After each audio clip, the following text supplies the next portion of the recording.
दोस्तों, आप सबका भारत की भाषा भी संदीप भटनागर में बहुत बहुत स्वागत है। लोग कहते हैं कि पलट गए ट्रंप। पहले उन्होंने बोला था वॉर शुरू हो चुकी है। अब बोल रहे हैं कि हमको 15 दिन का समय चाहिए कि यूएस का क्या रोल होगा इस वॉर में जो कि ईरान और इजराइल के बीच में चल रही है।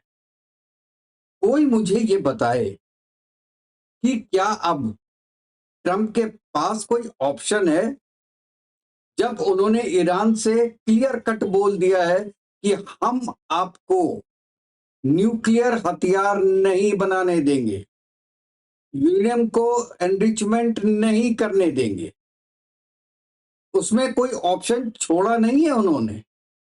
और रिजीम चेंज का क्या? रिजीम चेंज और उनके न्यूक्लियर इंस्टॉलेशंस ऐसे ही खत्म हो जाएंगे क्या, बाहर बैठ के?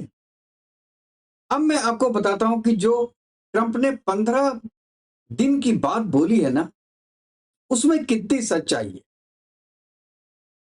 अब एक तो है कि उसमें थोड़ी बहुत सच्चाई है भी और नहीं भी है। अब पहले मैं बोलता हूं नहीं है। आप ये वीडियो लास्ट तक देखिएगा दोस्तों, आपको पता चलेगा दोनों बातें। पहले मैं बोलूंगा नहीं है। क्यों नहीं है? वो इसलिए नहीं है कि यूएस ने वेपन्स को ऑलरेडी ट्रांसफर करना शुरू कर दिया है इजराइल में वाया बेल्जियम।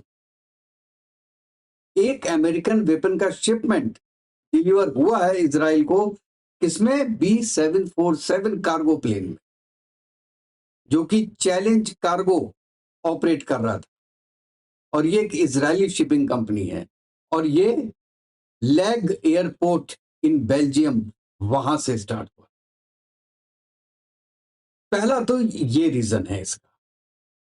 दूसरा, आसिम मुनीर के साथ ट्रंप की मीटिंग, उसमें दो चीज उन्होंने ले ली आसिम मुनीर से। पहला कि they will not act against Israel, और उन्होंने बोल भी दिया कि ही लव इजराइल, आसिम मुनीर।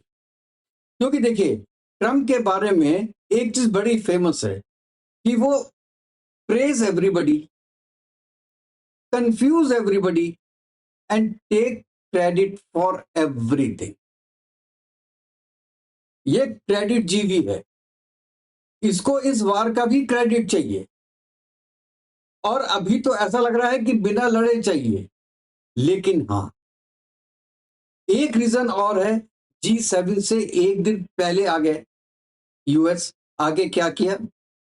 उन्होंने कहा ना मैक्रोन से कि हम तो बहुत बड़ी चीज करने वाले हैं। It is not only the cease fire, this is something great, something big. क्या बिग किया? कुछ बिग नहीं किया। ये केवल हवा फैला रहा। हवा फैलाने की बात थी कि लोग डर जाएं, ईरान डर जाए, पूरा वर्ल्ड डर जाए कि भैया ये आदमी है, इसी के हाथ में सब कुछ है। पूरे दुनिया की नकेल जो है वो ट्रंप के हाथों में है। और इसीलिए अब इसने 15 दिन का समय मांगा है। मैंने पहले आपको बताए रीजंस कि एक्शंस तो ऑलरेडी शुरू हो चुके हैं, लेकिन 15 दिन का समय उसने केवल इसलिए मांगा है कि पहले let Israel take the heat as of now, और अगर जरूरत पड़ती है तो यूएस उसमें डायरेक्टली एंटर करेगा। अब यूएस डायरेक्टली एंटर करेगा तो उसमें परेशानियां होती, क्योंकि देखिए उसके जो मेन रीजंस हैं, एक तो ये है कि चलिए कि आपने उनके न्यूक्लियर एसेट्स पे इजराइल ने वार किया, लेकिन आप जानते हैं उनके जितने भी न्यूक्लियर एसेट्स हैं वो पहाड़ियों के बीच में हैं, 300 मीटर नीचे हैं जमीन के, 300 फीट, सॉरी। उसमें आप बाहर से ऊपर से जितने बॉम्ब मार रहे कुछ नहीं होगा, मिसाइल मारे नहीं होगा। और बंकर्स के अंदर भी जो ऊपर की लेयर है वो ऐसे मटेरियल की बनी है कि उसके अंदर बम क्रॉस नहीं कर सकते, क्योंकि ईरान को पहले से ही पता था कि एक ना एक दिन इजराइल उन पे अटैक करेगा, उनकी न्यूक्लियर जो फैसिलिटी है उस पे अटैक करेगा। इसलिए उन्होंने कोई ऊपर ऊपर चीजें नहीं बनाई है, सब जमीन के अंदर बनाई। अब उसको अटैक करने के लिए अल्टीमेटली यूएस का B2 बॉम्बर्स की ही जरूरत पड़ेगी, जो क्लस्टर्स में फूटते हैं और जमीन के अंदर जाके फूटते हैं, जो अभी तक इजराइल के पास ये फैसिलिटी नहीं है। लेकिन ये सेकंड फेज की बात है। हम कहते हैं मार दिया, आपने न्यूक्लियर उनका खत्म कर दिया, लेकिन ईरान इतना बड़ा कंट्री है दोस्त कि अगर आपने वहां पे रिजीम चेंज कर दिया तो किसको बनाएंगे? वहां कौन बनेगा? कोई पपेट गवर्नमेंट बनेगी? पपेट गवर्नमेंट इतनी बड़ी कंट्री को नहीं संभाल सकती। और एरिया वाइज अगर आप उसको देखें तो इंडिया का आधा है, 1.6 मिलियन स्क्वायर किलोमीटर। आपको आइडिया लग जाएगा, इसलिए मैं बता रहा हूं। और इवन जो आपका इजराइल है, इजराइल का 75 टाइम्स बड़ा है। तो उसको संभालने के लिए अब एक तो वहां पे जो पहले शाह थे, जो 45 ईयर तक जिनका कोई पता ही नहीं था, वो आके बोल रहे हैं हाँ जी अब हम आ गए हैं और हम बहुत जल्दी ईरान में आएंगे। या जो उनके प्रेजेंट के प्रेसिडेंट हैं मसूद पिजिशकान, हो सकता है उनको बना दिया जाए, क्योंकि उनकी पकड़ भी है, वैसे कंट्री में थोड़ी बहुत पकड़ है उनकी, और उनको अभी तक मारा नहीं है इसराइल ने। इसका मतलब कुछ सोच रखा होगा, लेकिन that also will be not easy. Iran के लोग सड़क पे आ गए, ईरान के लोग सड़क पे आ गए। देखिए, चाहे वो प्रेजेंट रिजीम से दुखी हैं, लेकिन ईरान से दुखी थोड़ी ना है।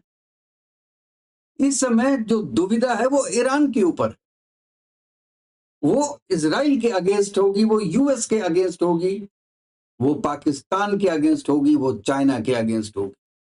आज रशिया ने भी मना कर दिया कि हम डायरेक्टली इन्वॉल्व नहीं होंगे ईरान के साथ। अच्छा, एक और रीजन, अमेरिका, क्योंकि जितने भी न्यूक्लियर इंस्टॉलेशन हैं उनको बर्बाद करने के लिए, खत्म करने के लिए आपको फुट सोल्जर्स की जरूरत होगी। तो क्या अमेरिका फुट सोल्जर भेजने को तैयार है? एक बार भेजा था ना वियतनाम में, हार के आ गए। दोबारा हिम्मत नहीं करे, अमेरिका कभी अकेले नहीं लड़ता। और इजराइल के पास शायद वो पावर न रह जाए 15 दिन के अंदर कि वो अमेरिका को सपोर्ट कर सके, अगर अमेरिका डायरेक्टली इन्वॉल्व हो गया इस वॉर में। अमेरिका चाहेगा कि 15 दिन में नेटो का सपोर्ट लिया जाए। अरे नेटो अपना यूक्रेन का जो बर्डन है वो संभाल नहीं पा रहा है, ना उनके पास पैसे हैं ना फंड्स हैं। नेटो क्या कर, नेटो बिल्कुल मना कर देगा, भैया हमको माफ करो, हम नहीं जाते इसके अंदर। तो अमेरिका को अकेले जाना पड़ेगा, इजराइल को बचाना भी है। अच्छा, जितने नेबरिंग कंट्रीज हैं सब में अमेरिका के इंस्टॉलेशन है, आर्मी इंस्टॉलेशन है। यूएई है, दुबई है, सऊदी अरेबिया है, कुवैत है, ईरान है, इराक है।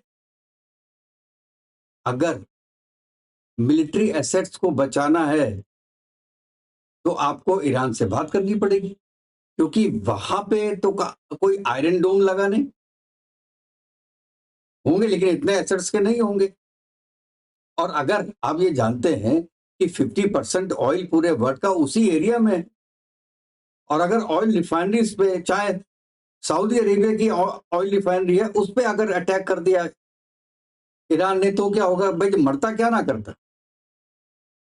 अगर ईरान खत्म होने वाला होगा तो क्या करेगा वो? क्योंकि उसके पास न्यूक्लियर आर्सेनल नहीं है, तो वो मिसाइल मारेगा।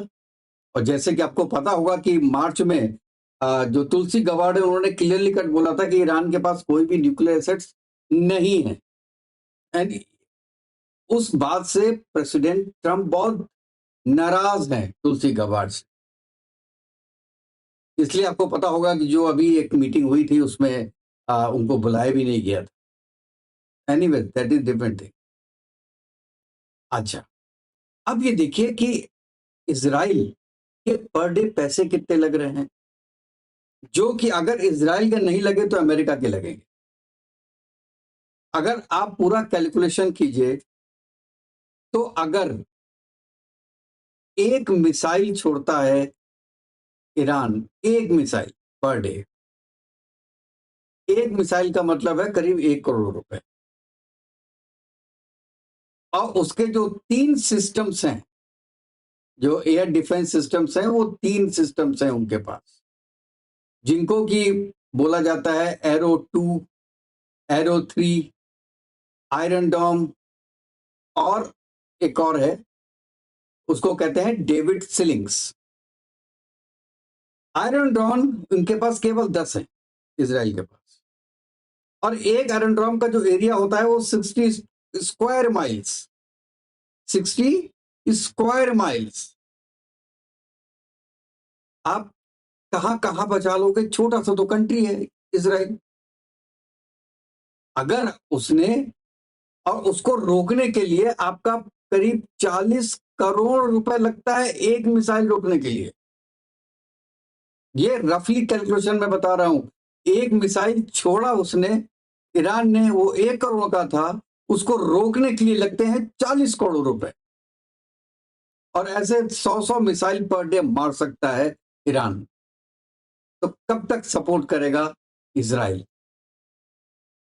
और अगर चाइना से पीछे कुछ सप्लाई मिलती रही मिसाइल्स की ईरान को, क्योंकि ईरान तो बोलता रहेगा कि ठीक है आप हमको देते रहिए, हम सब ऑयल में एडजस्ट कर देंगे, तो क्या होगा? तो इसलिए पोजीशन बहुत कंफ्यूजन में है डोनाल्ड ट्रंप के लिए कि वो करे तो क्या करे। ये डिसीजन इतना आसान नहीं, क्योंकि ईरान बहुत बड़ा कंट्री है, और आपको पता है कि approximately 20% of the world's oil ये passes through the strait of Hormuz. ये क्रूशियल वाटरवे है जो कि पर्शियन गल्फ से लेके गल्फ ऑफ ओमान के बीच में उनको मिलाती है। 20% ऑफ द वर्ल्ड वो खत्म हो जाएगी, फिर क्या होगा? पूरे वर्ल्ड में अगर पेट्रोल की कीमत बढ़ती है तो उससे इन्फ्लेशन बहुत ज्यादा बढ़ेगा दोस्तों। इन्फ्लेशन अगर बढ़ता है तो महंगाई बहुत बढ़े। इसका इफेक्ट केवल अमेरिका पे नहीं होगा, इजराइल पे नहीं होगा, ईरान पे नहीं होगा, इसका असर पूरे वर्ल्ड में। इसलिए ट्रंप ने सोचा होगा कि चलिए हम कुछ दिन वेट करते हैं, और ये चीज अगर आपस में ही निपट जाए या किसी तरीके से खोमैनी को ही मार दे इजराइल, और वहां पे कोई नया चीफ बैठा दे, और नया चीफ अलाउ कर दे इजराइल को और अमेरिका को कि आप आइए, इंस्पेक्शन कीजिए, और हमारे जो न्यूक्लियर एसेट्स हैं उनको आप ले जा सकते हैं। और ले जाने की बात ही हुई है जनरल आसिम मुनीर से कि वहां से जितने भी आर्सेनल हैं उनको उठा के पहले पाकिस्तान ले जाया जाएगा, फिर पाकिस्तान से उसका डिस्पोजल एक्शन सोचा जाएगा। तो अमेरिका ने यहां तक सोच लिया, तो अब बैकडोर से सपोर्ट कर रहा है इजराइल की कि किसी तरीके से अली खमेनी को मार दिया जाए, और बिना एक वर्ल्ड वॉर के ये प्रॉब्लम सॉल्व हो जाए। और अगर 15 दिन में नहीं होता है, और तब इजराइल की अपनी पावर खत्म हो जाएगी। और जैसे इजराइल में देखते आपने देखा कि स्टॉक एक्सचेंज पे हो गया है, एक हॉस्पिटल पे हो गया, उनकी टीवी स्टेशंस पे हो गया, क्योंकि बहुत छोटा सा है ना कंट्री। तो अगर ऐसा ही होता रहा तो बहुत मुश्किल हो जाएगी इजराइल के लिए, तब अमेरिका को सपोर्ट में आना पड़ेगा। लेकिन अभी वो कह रहा है कि भैया इसको मारो पहले, वहां अपनी रिजीम लाओ, और हम बिना पड़े, बिना बीच में पड़े ही प्रॉब्लम पूरी सॉल्व कर दें, और हम जाए। ये अमेरिका ने सुलह करा दी, ये अमेरिका ने जीत दिला दी। जैसे क्रेडिट लेता है इंडिया पाकिस्तान की सीज फायर का वो, और लेकिन अगर नहीं है तो फिर आपको उनको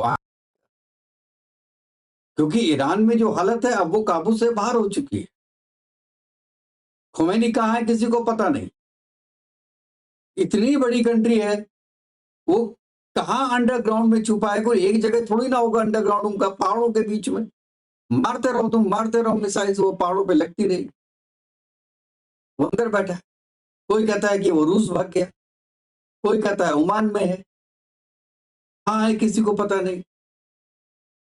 उसको मारना भी तो आसान नहीं होगा, और जब तक वो जिंदा है तब तक कंट्रोल नहीं पा सकते ईरान में इजराइल। तो दोस्तों आगे देखते हैं कि ये क्या होता है, और पाकिस्तान किस तरीके से सपोर्ट करता है ईरान की और इजराइल की। मैं तो दोनों का, क्यों तो दोगला है, दोनों साइड में बैठा हुआ है। इवन आपको पता होगा कि आज जो इनके जो इजराइल के इंडिया में वो है, क्या कहते हैं उसको, deputy chief of mission Javed Hussaini, उसने क्या कहा, उसने कहा hope Pakistan stands with us. लेकिन वो भी जानता है कि अभी गालियां देके बात नहीं कर सकते, लेकिन अगर पाकिस्तान ने सपोर्ट नहीं किया ईरान का, तो ईरान की पब्लिक, जैसे मैंने पहले बोला, वो तो अगेंस्ट हो ही जाएगी। चाहे रिजीम चेंज हो या ना हो, रिजीम चेंज तो होगा, लेकिन पब्लिक अगेंस्ट हो जाएगी, जैसे अफगानिस्तान की पब्लिक अगेंस्ट में हो गई पाकिस्तान के। और इसीलिए मैं अपना नेक्स्ट वीडियो का टाइटल रखूंगा कि why Iran and Israel war, although very bad for the world, it is bad for India too. But what are the silver lining for India in this war? Because Pakistan will be the losing end and India will be at a winning end. तो दोस्तों अगले video में मिलते हैं, तब तक के लिए जय हिंद, जय भारत, वंदे मातरम। खुश रहिए, स्वस्थ रहिए।